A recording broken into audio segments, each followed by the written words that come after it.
What's going on, everybody? It is Alex from Everything for iPod, and today I am testing the camera on the brand new Samsung Galaxy S4.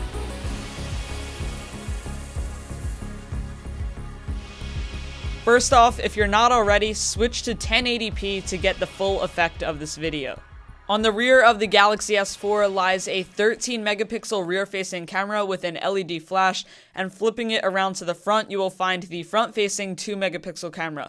There is a really impressive camera on the rear, just okay on the front, nothing to get too excited about, but anyway, let's take a look at some test shots and see how the cameras perform. First off, I'm going to show you some of the pictures I took with the rear-facing camera. The colors in these first few photos really pop. They're very well saturated, maybe a little bit too saturated for some people's likings, but personally I really like the distinct look of this camera.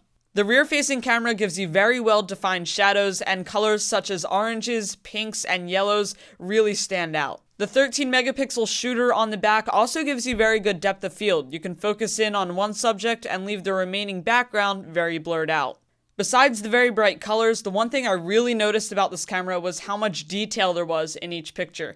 Here you can see all the little tiny scuffs on the hockey puck, and this was taken up pretty close, but you can see exactly where every scratch is, and also the little indents on my driveway. Now to show you more examples of detail, instead of a hockey puck really close up, here's a picture I took of a tree with a bunch of flowers on it. As you can see, it looks very in focus from far away, and if we zoom in really close up, you can still see exactly how much detail the camera was able to produce at a distance. And then lastly, because I think a lot of people would want to see this, here's just your typical everyday shot with everything in focus, just so you can see how the camera produces images. And lastly, to wrap it up for the rear-facing camera, here are two videos I took. Even in videos, you can still see the amazing detail in the foreground, and the depth of field in the background. You still get that very nice blurred background. Pictures and videos using the Samsung Galaxy S4's rear-facing camera are simply just amazing. Okay, so this is the front-facing camera test. I'm using the front-facing camera to record, and I'm also testing out the microphones so you can see how it sounds. I'm holding it probably about a foot or two away from me, and it doesn't look all too bad. It looks pretty good, and even I'm outside right now, but in low-light situations, I tried this in my garage, it actually looks pretty good. So I'm pretty impressed with the front-facing camera, but it comes nowhere close. The 2 megapixel camera on the front comes nowhere close to the 13 megapixel camera on the rear of the phone.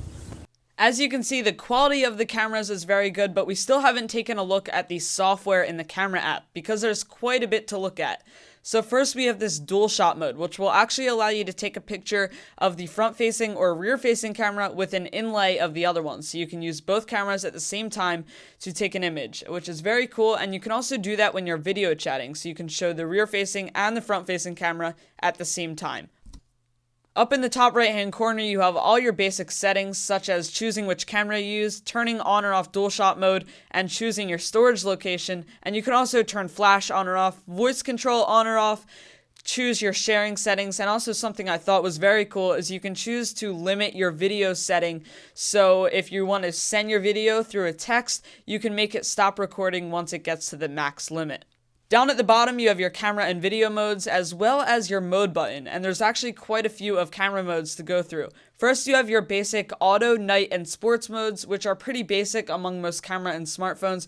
You also have panorama, which is getting pretty popular, as well as eraser mode. So eraser will actually take 2 photos and eliminate the people walking in the background to give you a better photo. You also have HDR as well as animated photo, so you can have a still background with some objects moving in the foreground. Pretty neat.